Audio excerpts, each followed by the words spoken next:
नमस्कार दर्शकों, मैं संजय नीलाखे ज्योतिष श्रृंखला को आगे बढ़ाते हुए और अपने आयु के श्रृंखला को आगे बढ़ाते हुए आज मैं आपको तुला राशि की आयु कितनी होती है और कौन से सालों में उनके जीवन में कष्टों का सामना उनको करना पड़ सकता है।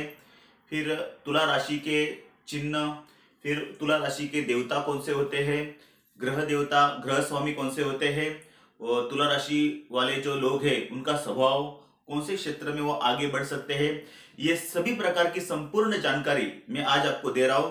दर्शकों, निवेदन खाली इतना ही है कि अगर ये मेरा वीडियो आपको अच्छा लगा रहेगा तो आप इसे लाइक कीजिए, शेयर कीजिए, सब्सक्राइब कीजिए। चलो आगे बढ़ते हैं। दर्शकों, तुला राशि का चिन्ह होता है तराजू यानी तुला। फिर तुला राशि के ग्रह स्वामी है शुक्र भगवान, जो शुक्राचार्य दानवों के गुरु, हम दानवों के गुरु के नाम से उनको पहचानते हैं, शुक्राचार्य। फिर उनके देवता होती है श्री माता लक्ष्मी। दर्शकों, फिर तुला राशि ये वायु तत्व की राशि है और पश्चिम दिशा में उसका प्रभुत्व रहता है। फिर उसके साथ साथ तुला राशि वाले जो लोग होते हैं उनका स्वामी शुक्र होने के कारण भौतिक सुखों में उन्हें ज्यादा रस रहता है। फिर उसके साथ साथ वो स्वभाव के दयालु भी होते हैं, सौंदर्य होते हैं, रूपवान होते हैं। फिर अभिनेता, वो कौन से क्षेत्र में आगे बढ़ सकते हैं, कलाकार होने के कारण वो अभिनेता, एक्टिंग, फिर राजनीति, पुढारी, व्यापारी, संगीतकार, गायक। और तुला राशि के वाले जो लोग होते हैं वो न्याय प्रधान होते हैं, वकीली क्षेत्र में भी आगे बढ़ सकते हैं, आगे चल के वो न्यायाधीश भी हो सकते हैं। फिर उसके साथ साथ फिर रेफरी का काम, पंच का काम वो अच्छी तरह से निभाते हैं।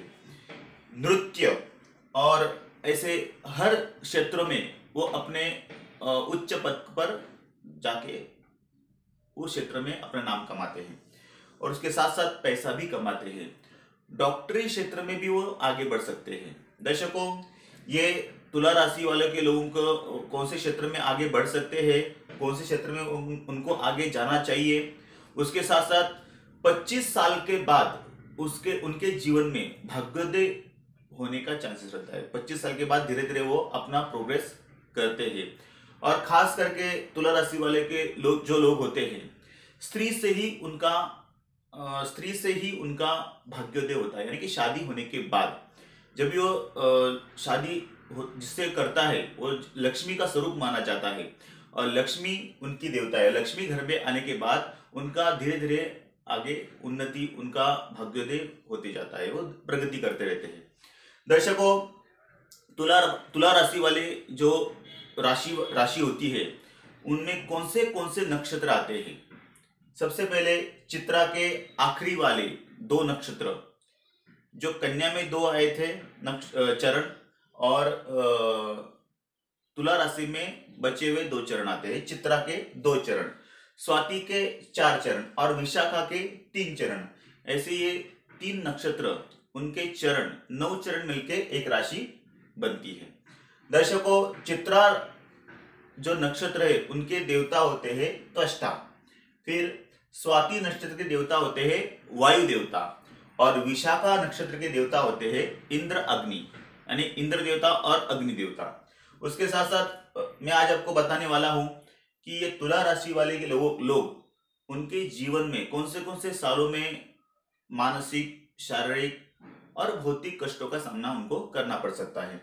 जन्म लेने के बाद चौथे माह में, यानी कि चौथे माह में उनको शारीरिक कष्ट हो सकता है। फिर चौथे साल और 6वें साल में थोड़ा जल से उनको भय रहता है, जल में डूबने का भय रहता है। 21 और 33 साल में शारीरिक बाधाएं उत्पन्न होती है, शारीरिक रोग उत्पन्न हो सकते हैं। 51 और 61 साल में मृत्यु तुल्य कष्ट, यानी उनको मरण जैसा कष्ट उनको भोगना पड़ सकता है। उसके साथ साथ दर्शकों ये भी देखना चाहिए कि जातक के कुंडली में चंद्र निर्बल है या बलवान है, वो देखना चाहिए।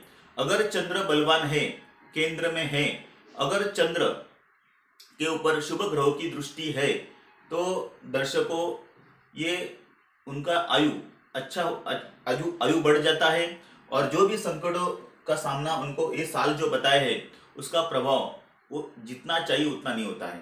फिर उनकी सबसे मेन मुद्दा जो है उनकी आयु कितनी होती है।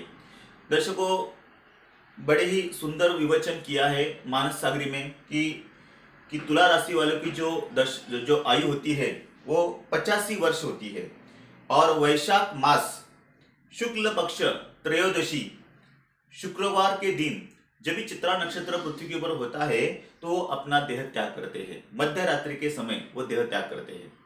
दर्शकों मानस सागरी में इसका अच्छी तरह से विवेचन किया है कि तुला राशि वाले लोग जो होते हैं उनकी आयु 85 वर्ष मानी जाती है, और वैशाख मास शुक्ल पक्ष त्रयोदशी के दिन शुक्रवार चित्रा नक्षत्र जब भी होता है मध्य रात्रि के समय वो अपना देह त्याग करते हैं। और कौन से साल में उनको कष्टों का सामना करना पड़ता है ये भी मैंने आपको बताया।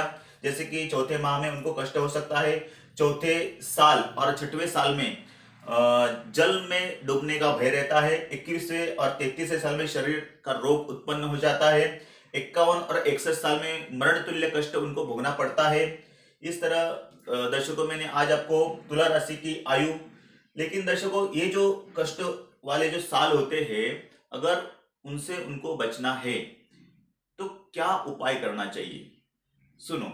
सबसे पहले जिनकी तुला राशि होती है उनके ग्रह स्वामी होते हैं शुक्र देवता। एक तो शुक्र भगवान की उपासना करो, उनका जाप करो। ओम हिमकुंद मृणालाभम दैत्यानां परम गुरु सर्वशास्त्र प्रवक्तारम भार्गवम प्रणम्यामहम, इस मंत्र का जाप कर सकते हो। नहीं तो ओम भार्गवाय नमः, ये छोटा सा मंत्र है, ये मंत्र का भी जाप कर सकते हो। नहीं तो फिर तुला राशि की जो देवता होती है जो माता लक्ष्मी, श्री माता लक्ष्मी होती है, तो लक्ष्मी जी का अनुष्ठान भी कर सकते हो। ओम श्रीम ध्रीम क्लीम ऐं महालक्ष्मी नमः, इस मंत्र का 1.25 लाख का अनुष्ठान कर सकते हो। सप्तशती दुर्गा सप्तशती का पठन अगर जीवन में एक बार भी उनके मुख से होता है, नहीं तो ब्राह्मणों के माध्यम से करवाते हैं, तो भी उनके जीवन में ये सारे जो दुखों का सामना, ये कष्टों का सामना करने वाले जो साल है, शारीरिक पीड़ा वाले जो साल है, वो दोष जो उनको प्रभाव जो पड़ता है जीवन में कष्ट करने का, शारीरिक वो सभी प्रकार का प्रभाव वो कम हो जाता है। फिर उसके साथ साथ अगर और भी आपको डीप में उनके जाना है तो जिस नक्षत्र के जातक जन्म लेता है उस नक्षत्र के स्वामी, जैसे कि चित्रा नक्षत्र स्वामी है त्वष्टा, उन त्वष्टा की भगवान की आराधना कर सकते हो। स्वाति नक्षत्र में अगर कोई बच्चा जन्म लेता है तुला राशि में तो वायु भगवान की, वायु देवता की पूजा पाठ कर सकते हो, उनका जाप कर सकते हो। और विशाखा नक्षत्र में जो भी बच्चा जन्म लेता है तो इंद्राग्नि की भगवान की आप पूजा आराधना, उनका जाप कर सकते हो। दर्शकों ये सभी प्रकार के उपाय मैंने आपको बताया।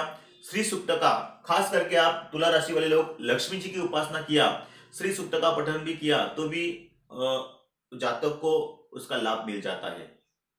उसके साथ साथ जातक उसके कुंडली में देखना चाहिए कि त्रिकोण के स्वामी अगर केंद्र में बैठे हैं तो उनके रत्न उनको परिधान करना चाहिए। त्रिकोण यानी कौन से? प्रथम भाव, पंचम भाव और भाग्य स्थान, ये तीनों में से कोई भी एक का स्वामी अगर केंद्र में बैठा है और वो अच्छे डिग्री में है तो उस ग्रह का रत्न उसे परिधान करना चाहिए। दर्शकों ये सभी प्रकार की जानकारी मैंने आज आपको दी है। तुला राशि की आयु, उनका स्वास्थ्य के बारे में जानकारी, फिर उनका उपाय भी कौन सा करना चाहिए, फिर उसके साथ साथ उनका तुला राशि वाले लोगों को कौन से क्षेत्र में आगे बढ़ना चाहिए, उनका स्वभाव कैसा रहता है, फिर उनके देवता कौन से होते हैं, कौन सी आराधना करनी चाहिए, ये सभी प्रकार की जानकारी मैंने आज आपको दी है। अगर ये मेरा वीडियो आपको अच्छा लगे तो आप इसे लाइक कीजिए, शेयर कीजिए, सब्सक्राइब कीजिए। आज के लिए बस इतना ही। नमस्कार दर्शकों।